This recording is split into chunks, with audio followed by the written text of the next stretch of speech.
Hey, this is Dale from Chevy. I'm down here at the Haunted Pyramids. I'm fixing to go in here and check out this Green Goblin Maximum Overdrive prop that they had for the movie Maximum Overdrive.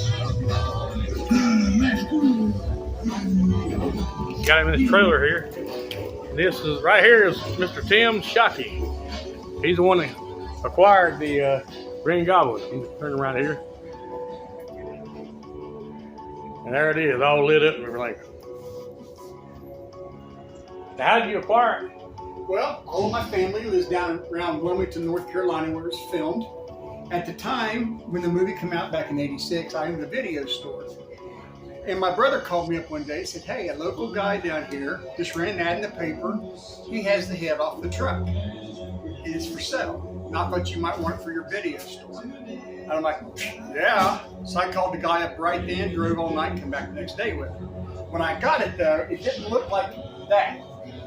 This is what it looked like. I'm going to turn on the lights so we can see better. Yeah, go ahead. Here. It's upside down in the junkyard. That's what it looked like after he cut it off the truck. You get the glare off. Maybe you get a better picture off of this.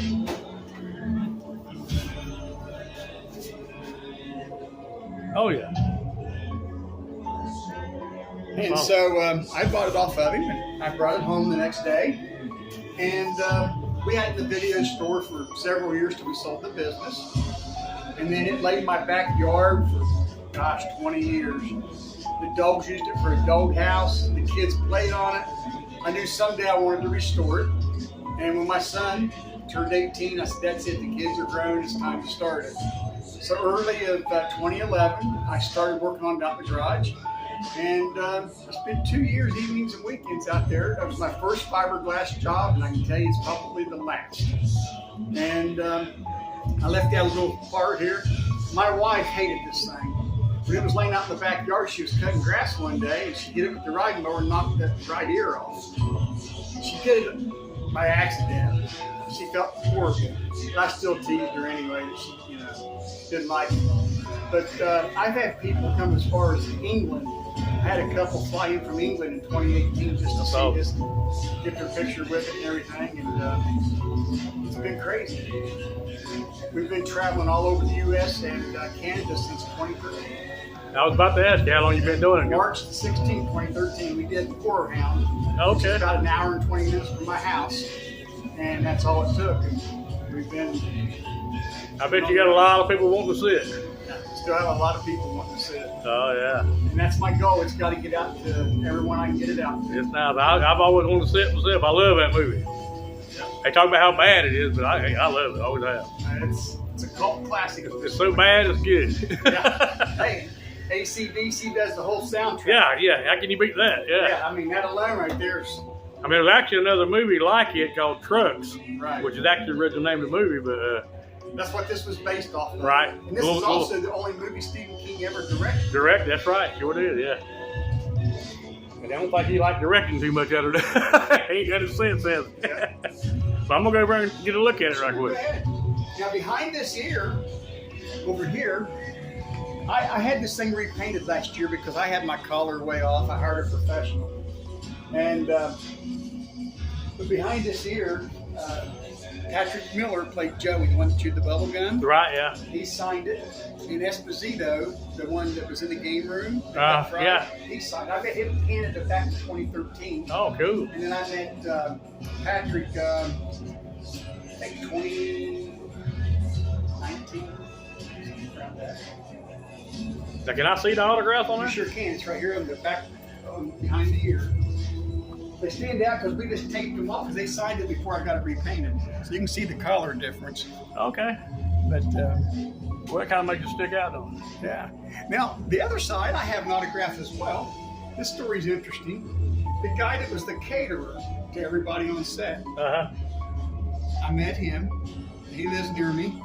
And what's really cool is he got to hang out with everybody. He's got pictures of hanging out with Emilio, Stephen, King, I mean, all of them. He's got pictures with them. And he was there for Firestarter. He used to sit down. Drew Barrymore would come in to get something to eat, and he would sit down and draw her pictures. And he recently friended her on Facebook, and she called him and said, I remember you used to draw me pictures when I would come into the cafeteria. That's neat. But he has lots of stories to share. But the cool thing was, one day he drew a picture of the head on the truck. And he went in and showed them. They said, that's our new crew shirts. They went make crew shirts with this artwork on them. Well, when I was talking to him about it, I asked if he had one. He's like, no. He said, they're long gone. He said, but I have my original artwork. He said, I'm going to send it to you so you can make some replica shirts. I haven't done it yet, but that's for next year. That'll be good. Yeah, so it's going to be pretty cool. Have the same crew shirts that everybody wore on set. Now the image you got on your shirt right now, that's actually about how you found the thing, right? This was after I painted it. Oh, okay. Yeah, this was the first paint. It wasn't the new paint. So you had to add the bottom part. Yeah, I built it from here down. And the tongue and all that. And then from here up on the ears was gone. Right in there. Okay. So I spent the last month or so hand sanding into all these places I couldn't get my ear sanders. Oh. It was a lot of work. It looks great, man. It looks real good. And that's actually part of the hood still left on it. He didn't cut off. So, Oh, okay. Right here? Yeah. That's why it's painted black here. Oh, okay. People know that was part of the hood. I wouldn't have noticed. You hadn't told me. Yeah. But it was neat, man. Get a close up there. And the lights and eyes, that sets it off. So this is our tour shirt from last year. It shows we traveled over 39,000 miles, and this is all the 730 hours on the road. And this is all the places we've hit. A lot of them more than once. And that's not counting what we've done this year. And next year we're planning on really, I don't know, we're hoping to do 20, 30 shows next year. Cool, yeah. I've already got 6 booked, 2 in Canada. Have you done any horror conventions? Besides that one horror house? Horror conventions, Comic-Cons. We do truck shows, car shows, whatever they want to bring us in for, we do. That's awesome, man. I love it. Yeah, we did a 1-day truck show in Nebraska last year. Well, it's nice talking to you. You too, sir. And I'm glad I finally got to see And here, the big goblin actually, head. if you want to take a picture of this is the story behind. I actually had the original blueprints that Stephen King and Marvel gave the guy to make the original sculpture with. Right. So this kind of just tells the whole story.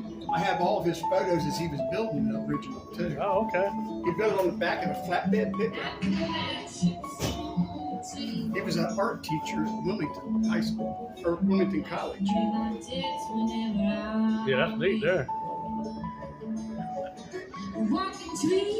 So that's Mr. Tim Shockey. This is Dale from Chevy, and I'll check y'all later.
Good job.